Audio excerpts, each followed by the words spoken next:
오늘 저는 제명당했습니다. 저를 제명할 수는 있어도 국민을 위한 좋은 정치의 열망을 꺾을 수는 없습니다.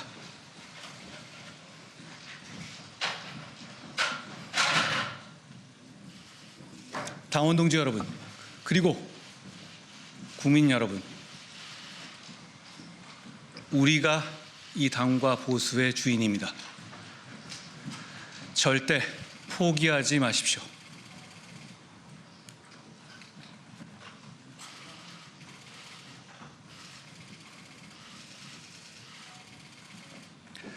기다려 주십시오. 저는 반드시 돌아옵니다. 자, 김 대표님, 지금 결국은 정치적 해법 못 찾은 겁니다. 김 대표님께서 만약에 현직이었다면 어떤 판단하셨을 것 같습니까? 저는 불과 이제 4개월밖에 남지 않은 6.3 지방선거, 이거마저도 이제 국민의힘 보수 진영이 만일 잃어버리면은 다음에 총선이든 대선이든 기반 자체가 없어요. 이미 뭐 2년 전에 총선 참패를 당했죠. 또 작년 조기 대선에서 또 이재명 행정부의 수반 대통령 권력마저도 넘어갔죠. 그럼 지방선거마저도 참패를 해버린다면은 보수 진영이 대한민국 지금 현재 헌정 역사상 50년 넘게 집권하면서 이렇게 큰 위기를 맞이한 적이 별로 없어요. 그러니까 이제 박정희 대통령 서거 이후에 또 군부 정권 들어서면서 노태우 정권으로 정권이 이양되는 과정에도 그때는 변화와 쇄신을 통해서 또 국민의 열망에 맞게끔 대통령 직선제를 통해서 승부수도 걸면서도 그렇게 해서 또 이 보수 진영이 정치를 계속 만들어 왔는데 이번 같은 경우는 보수 진영은 큰 그릇인데 집은 사발종지보다 작은 그런 작은 그릇이 돼 있으면 이 그릇도 이제 깨지는 상황이 돼버린 거죠. 이 상황에서 어떻게 이제 국민들에게 민주정당으로서 우리가 민주당을 제대로 공격할 수 있을 것인지 많은 우려와 걱정들을 많이 하고 있습니다. 박 의원님, 지금 그럼 한 전 대표 다시 돌아오겠다고 했습니다만은 그럼 다음 스텝은 뭔지, 효력 정지 가처분 신청인지, 이 싸움은 계속 되는 건가요? 어떻게 예상하세요?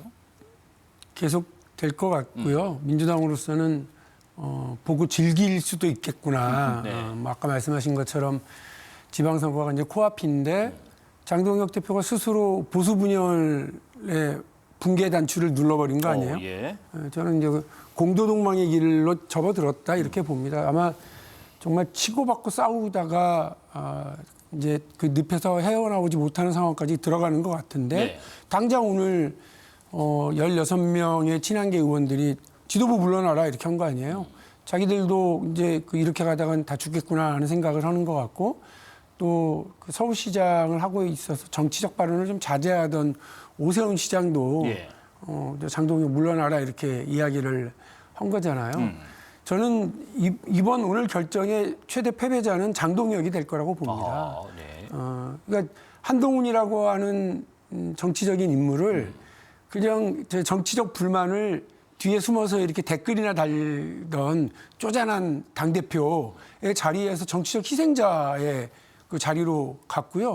동시에 장동혁 대표는 정치적 쫌팽이가 된 거예요. 자기가 좀 싫어하는 사람, 눈에 거슬리는 사람은 이렇게 그냥 정치적으로 제명하겠다라고 하는 건데 글쎄요, 당에서는 쫓아낼 수 있을지 모르지만 정치인 한동훈은 계속 그 생명을 유지해 나갈 수 있는 그런 길을 열어준 거거든요. 뭐를 선택하게 될지는 모르겠습니다만 한동훈 전 대표가 저로서는 장동혁 체제에 아주 치명적인 존재로 계속 성장해 갈 수밖에 없다는 생각입니다. 지금 분열 단추를 눌렀다 이런 표현 주셨는데 말씀하신 것처럼 한 전 대표 제명으로 지금 당내 갈등을 넘어서 분열 양상까지 보이고 있습니다. 먼저 친한계 의원들 16명의 기자회견 모습 보겠습니다.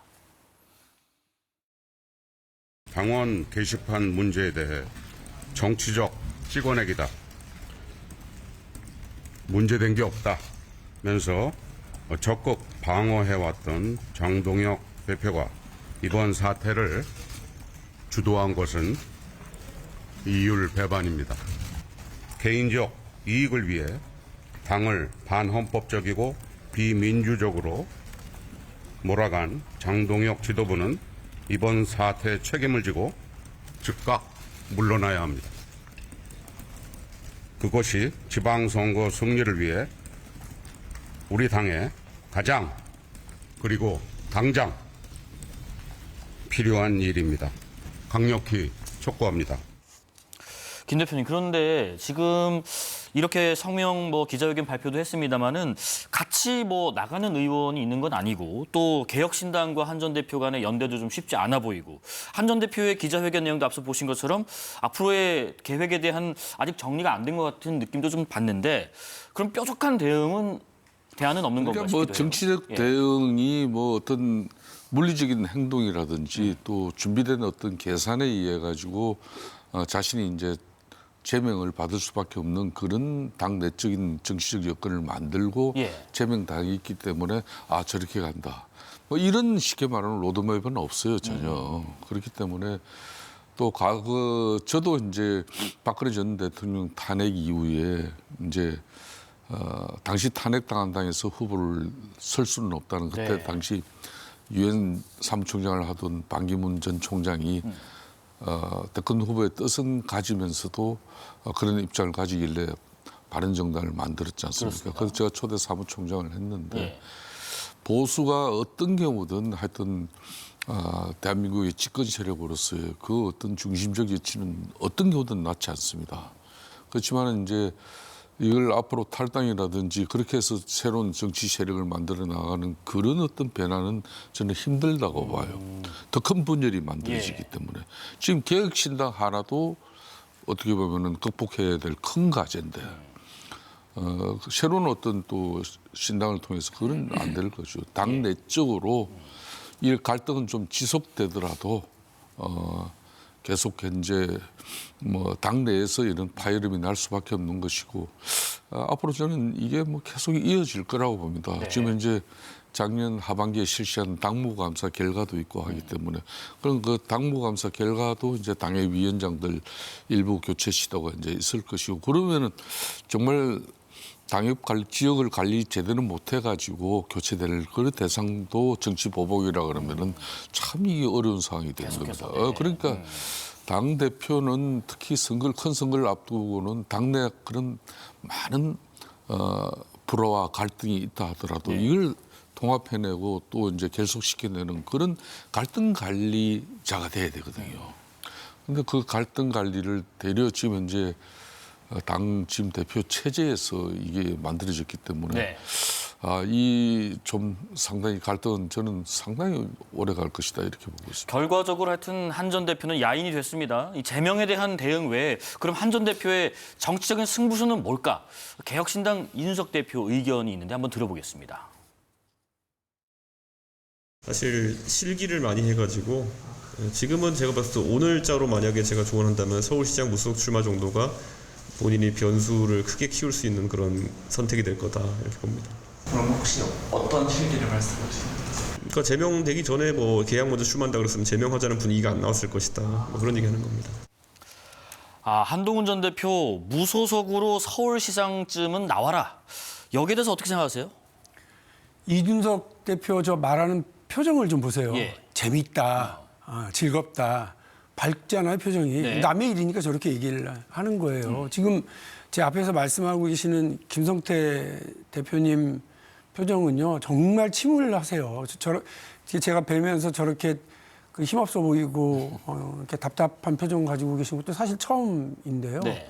그러니까 본인이 사랑하는 당이니까 정말 말씀하기로 이 자리에 계시는 것도 힘들어 하시는데 이준석 대표의 알 게 뭡니까? 자기는 쫓겨난 당이고 망하든가 말든가. 그리고 한동훈이라고 하는 보수 진영에서의 잠재적인 경쟁자 어려움에 처한 거에 대해서 특별히 본인이 의미 있는 조언을 해야 할 이유도 없는 거죠. 네네. 그러니까 서울시장 후보로 나가서 거기서 또 어떻게 되든 간에 큰 관심 없는 입장인 것 같고요. 오늘 이 시점에서 하나 이제 분명해진 건 참 민주당은 야당 목이 넘친다 이런 생각이고요. 민주당이 지금 악재가 없어요? 많아요. 겨박제예요. 지금도 계속해서 김경 관련 그 공천원금 관련 이야기가 나오고요. 힘들지만 그 공천원금 포장마차 앞에는 아무도 없어요. 오히려 지금 국민의힘 포장마차 앞에는 막 사람들이 구경 가서 난리잖아요. 여기 쌈났다고 그러면서. 그러니까 오히려 민주당은 어쨌거나 저 어려운 상황에서도 같이 뭔가를 좀 풀어나가려고 하는 노력이라도 보고 있는데 국민의힘은 제가 볼 때는 그야말로 이제 막장 싸움 직전까지 이제 가고 있다고 봅니다. 지금 무소속으로 한 전 대표가 뭐 대구, 뭐 부산 이런 곳에 출마할 가능성을 얘기한 사람도 있고 뭐 대구로 나오면 또 이진숙 전 위원장랑 붙을 수도 있고요. 어떻게 생각하세요? 그건 상당히 한가한 이야기예요. 지금 한동훈 당대표가 6월달 이 강력단체장이든 그렇지 않으면 국회의원 보궐선거 출마 그 가능성을 TK 지역이나 부산 어디서든 뿌리를 낼 수 있다. 그렇게 그걸로 한동훈 전 대표의 정치적 어떤 제기를 갖다가 이렇게 미리 점쳐보는 것은 그거는 상당히 의미 없다고 봐요, 저는. 그 이전에 이 보수는 이게 큰 그릇이에요. 큰 그릇은 다양성을 갖다 당내 많은 어떤 형태의 갈등이라도 이걸 담아낼 수 있는 그런 큰 그릇이었거든. 그렇기 때문에 50년 이상 집권 경험을 가지고 있는 그런 세력이란 말이에요. 그런데 결론은 이 내용은 정치로 풀어야 될 문제를 가지고 정치를 풀지 못하고 당헌 등기로 가서 또 저는 개인적으로 한동훈 전 대표가 사법적인 절차를 통해서 가처분 이런 거 하면 안 되거든요. 정치인이. 정치인은 정치로서 정당 내에서 문제를 야기된 부분을 풀지 못하면 밖으로 나가면 그건 별 의미가 없는 거예요. 자, 오늘날 이 상황까지 온 것은 결론은 12.3 비상계엄에 대한 윤석열 전 대통령의 오판 부분에 대해서 당이 자정을 통한 그 변화 쇄신의 노력을 통한 어떤 큰 물길을 바꿔가지고 사회개혁 정당으로 이제는 미당이 잘하는 쪽을 갖다 노동 여성 인권 평등 공공의료 복지 이런 걸 좀 더 우리가 사회개혁 정당의 변모된 모습으로 국민들 그 신뢰를 회복하는 그런 변화와 쇄신을 주창을 해야 되는데 되려 이거는 책임론 윤석열 대통령 탄핵에 대한 그 강을 건너지 못하고 니 때문이야. 결국은 이걸 배신의 정치로서 심판하는 길만이 보수와 완전히 결집되고 그 결집된 힘으로 다시 중도 여인을 확장해서 국민들의 마음을 움직일 거야. 이 방식인데 국민들이 결국은 어떤 평가와 어떤 변화를 시작하는지 지켜는 보겠습니까? 저는 그런 측면에서 정말 참 오늘 정치인으로서 저 집안 내 사정을 이야기하기 정말 어렵네요. 정말 이런 모습 보이면은 국민들이 이재명 대통령 그리고 지금 현재 민주당 집권 세력 이 절대 권력이거든. 이 절대 권력에 웬만하면은 6.3 지방선거에서 그 견제 심리가 작동될 수 있는데 그 견제 심리를 받아먹을 자세와 태도가 국민의힘 니네들은 안 돼 있다. 이런 전반적인 상황을 우리가 자초한 것 같아요. 한 가지 이런 얘기가 있어요. 지금 한 전 대표 또 이준석 대표 사이에 YS 적자 경쟁을 하고 있다 이런 얘기가 나오는데 한 전 대표가 김영삼 전 대통령 일대기 영화를 관람하고 나서 의미심장한 메시지를 남겼죠. 닭의 목을 비틀어도 새벽은 온다. 여기에 이 대표는 아니 이게 정치적 거물하고 싸우는 것도 아니고 본인 스텝이랑 싸우는데 라고 좀 비꼬았는데 두 사람 중에 혹시 YS 적통 계승자가 누가 있다고 보세요?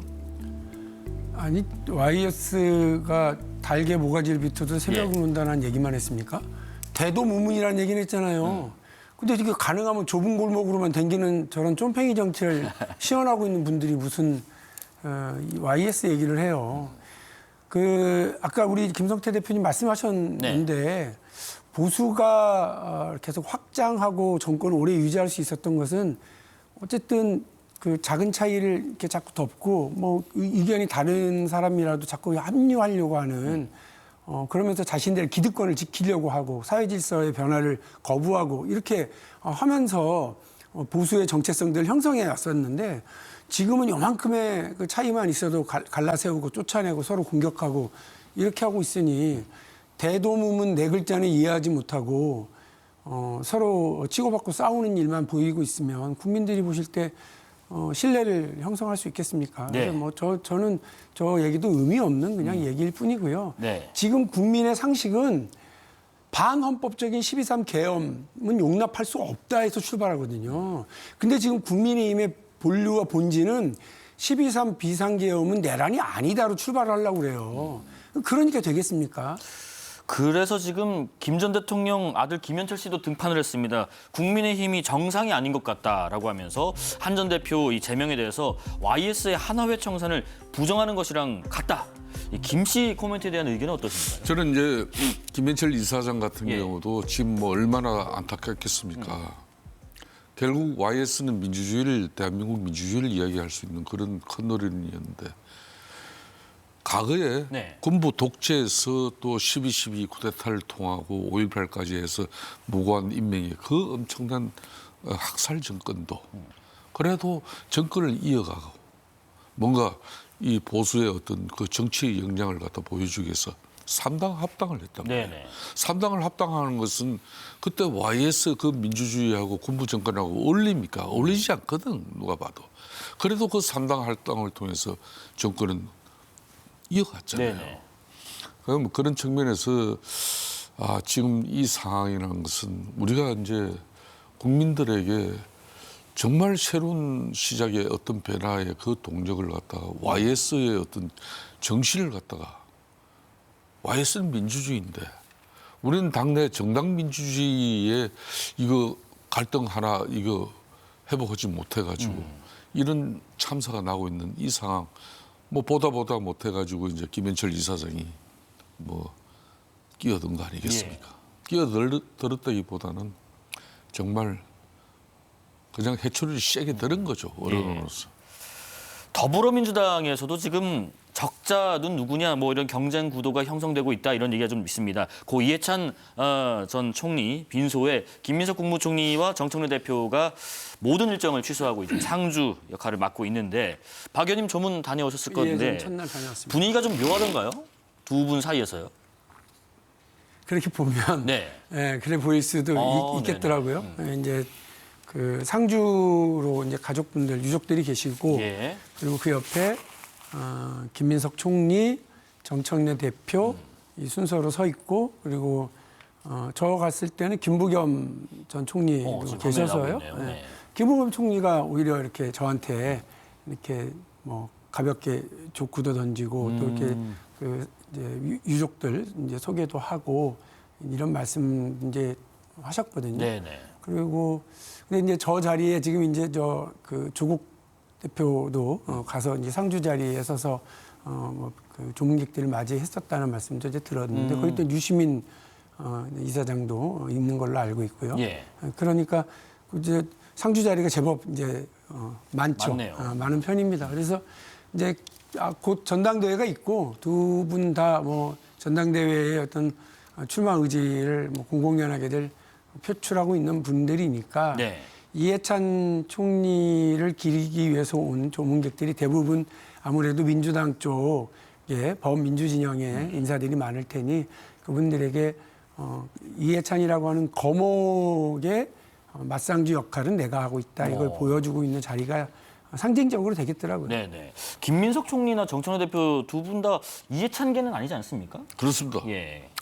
뭐 저도 정치인으로서 또 고인의 명복을 비는 그런 마음으로 과거 전 노동운동 시절에 힘들고 어려울 때 참 많은 도움도 주시고 그런 뭐 개인적인 인연도 있습니다만은 그래도 대한민국의 민주화 민주주의를 이야기할 때 이해찬 전 총리를 갖다가 생각하지 않을 수가 없죠. 그런 측면에서 이제 저희 이제 문상 정치를 하고 있는 겁니다. 문상 정치다. 네. 예. 그런데 사실 정청래 당대표는 지금 이제 트럼프 대통령의 20%가 5% 관세 인상에 따른 그 책임이 국회에서의 지금 이제 입법 조치가 제대로 되지 않고 있다는 게 공식적인 청와대 김정범 정책실장의 입장이잖아요.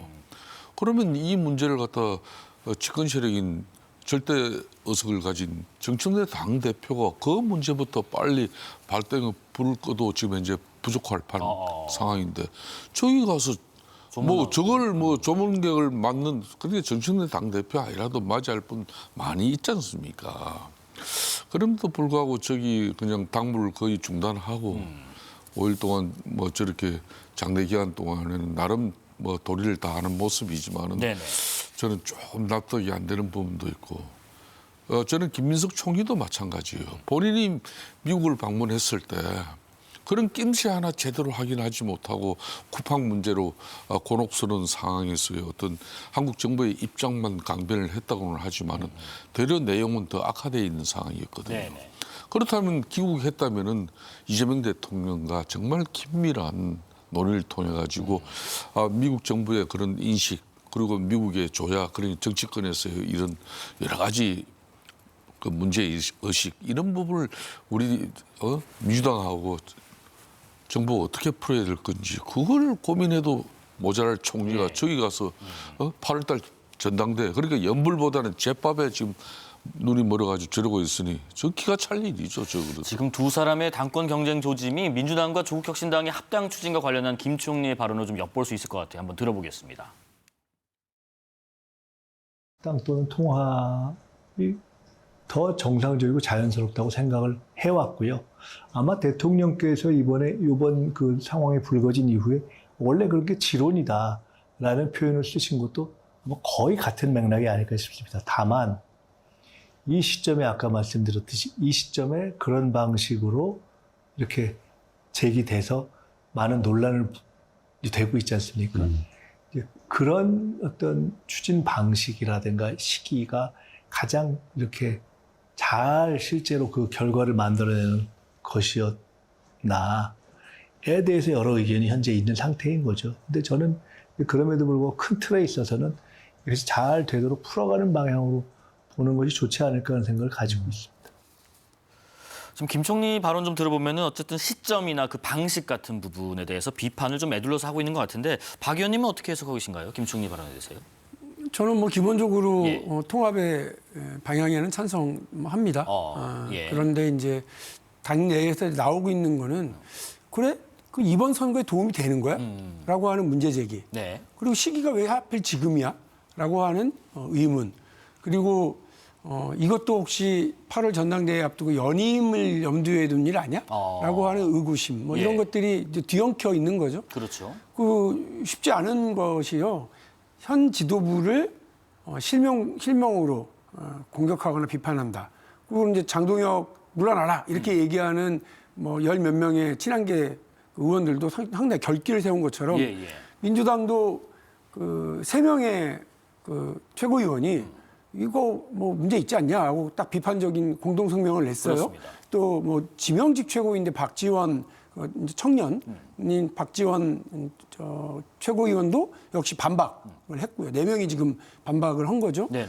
또 28명의 초선 의원들이 또 이 문제에 대해서 반박 성명을 냈어요. 그러니까 이제 그러니까 우당탕탕하고 이제 뭔가 이렇게 내부에서 논란이 막 벌어지려고 그러는데 이해찬 총리 그 애도 기간이 딱 있는 거니까 이 기간이 끝나고 나서 다시 이제 그 불붙게 될지. 근데 그거는 뭐 분명한 것 같아요. 일단 그 선거에서 승리를 위해서 합쳐야 된다라고 하는 정청래 대표의 입장에 대해서 그게 선거에 실제 도움이 되겠냐. 그 조국 혁신당이 좀 센 입장, 뭐 토지공 개념 이런 걸 지금 내세우고 있는데 그런 것들이 서울에서 먹히겠냐. 서울시장 선거에 이게 도움이 되냐. 예를 들면 그러니까 이런 문제 제기들이 나오고 있기 때문에 저는 이제 뭐 토론 또 깊게 해봐야 된다고 생각합니다. 지금 뭐 유불리 잠깐 말씀하셨는데 조국혁신당은 뭐 그냥 몸집만 불리는 건 의미 없다 이런 입장이긴 하지만은 조국혁신당은 모두 비례의원들로 구성돼 있고 민주당과 함께 가지 않으면 이번 선거 좀 불리하지 않나 하는 생각도 있어요. 어떻게 생각하세요? 조국혁신당은 당장 조국 대표부터 자신의 이제 정치적 입지가 없어요. 그렇기 때문에 어떻게든 6.3 지방선거 그 기반 내지는 또 보궐선거를 통해서 다시 정치의 전면에 서기를 희망하고 있어요. 그러니까 원외 정치의 그 한계를 본인이 누구보다 잘 알고 있는 거죠. 그렇기 때문에 이제 정청래 당대표와 일정 부분 이해관계는 맞아떨어져요. 정청래 당대표는 조국혁신당하고의 통합을 통해서 6.3 지방선거를 원팀으로 치르자. 좋아, 거기까지는 이해를 할 수 있지만은 심지어 이 통합을 통해 가지고 다음 정권 재창출까지도 기반을 갖추자. 그러니까 이제 사실상 이재명 중심으로 한 청와대 입장에서는 상당히 불편한 불편할 수 겁니다. 있겠네요. 7개월밖에 안 된 그런 정부 출범을 두고 그것도 집권 실행 당 대표가 쉽게 말하면 그런 이야기를 하고 지금까지 또 7개월 과정도 이재명 대통령이 애교 순방이라든지 또 국내적으로도 뭐 APEC을 치르고 뭐 여러 가지 국제 행사에 뭐 참여하더라도 항상 당 내적인 어떤 그런 분란 이런 문제 때문에 이재명 대통령의 국정이 덮이는 경우가 허다했거든요. 그런 측면에서 벌써 정청래 당대표는 이념 신호가 왔어요. 아, 그렇군요. 그러니까 예. 이재명 대통령이 지난번 정청래 당 지도부가 새롭게 구성 다 되고 난 뒤에 청와대 초청 만찬에서도 첫 인사가 반명입니까? 그거 상당히 뼈아픈 데입니다. 언중유골인데 그런 걸 보면은 제가 김민석 전 총리 입장에서도 대통령이 비록 불편하더라도 예. 총리는 총리예요. 고 뭐 이해찬 전 총리에 대한 고인에 대한 참 도리를 열심히 다하는 부분은 그는 또 나름 뭐 평가받을 부분이지만 네네. 지금은 또 당내 갈등에 좀 그게 중심에 서는 그 발언이라든지 그런 거는 하면 안 되죠. 본인이 총리직 그만두고 뭐 당권에 도전을 할 때 하더라도 지금은 일국의 재상이지 않습니까? 총리이기 때문에 국정 운영에 네. 이재명 대통령과 자신이 중심에 서서 지금 이제 이 뭐 엄동설한 민생 경제를 챙기는 그런 절대적 노력이 필요한 거지 정치적 시간의 노력이 지금 저는 필요하다고 보지는 알겠습니다. 않아요. 그 뭐 이게 간단한 문제가 될 수도 있고 안 될 수도 있을 것 같은데 만약에 합치게 되면 당명은 민주당으로 가나요? 아니면 조국 민주당인가요? 뭐 민주조국당인가요? 아니면 어떻게 되는 건가요? 갈 길 먼니다. 예. 아직 멀었고요. 그런 얘기할 때가 아닌 것 같고. 그러니까 이제 합당의 절차와 과정에서 제일 중요한 건 둘이 왜 합치느냐는 그렇죠. 거예요. 그러니까 뭐 단순 뭐 1+1로 되는 것이 아니라면 어떤 가치로 통합하느냐, 대의명분이 뭐냐 이게 되게 중요한 문제인데 아까 제가 잠깐 말씀드렸던 것처럼 토지공 개념과 관련된 민주당과 조국혁신당의 입장은 뭘까에 대한 문제부터 또 사회개혁 정치를 하겠다, 사회개혁 정당으로서의 쇄빙선 역할을 하겠다고 있었던 조국혁신당의 가치와 이념, 노선 이런 거는 민주당에서 어떻게 녹여낼 것이냐에 대한 문제들이 잘 이제 협의돼야 되거든요. 근데 이게 또 시간이 있어요. 예. 지방선거 앞두고 하는 승리를 위한 뭐 대통합이다 이렇게 했는데 그 시간에 쫓기면서 이 가치 통합을 위한 토론도 할 수 있고 하겠느냐 요 부분이 있기 때문에 지금 이제 통합 당명은 뭐냐 이렇게 그렇죠. 물어보시는 건 네. 아직 뭐 맞선도 안 봤는데 A 이름이 뭐냐 이렇게 하시는 수준 이제 겨우 맞선 정도 날짜만 잡힌 겁니다. 알겠습니다.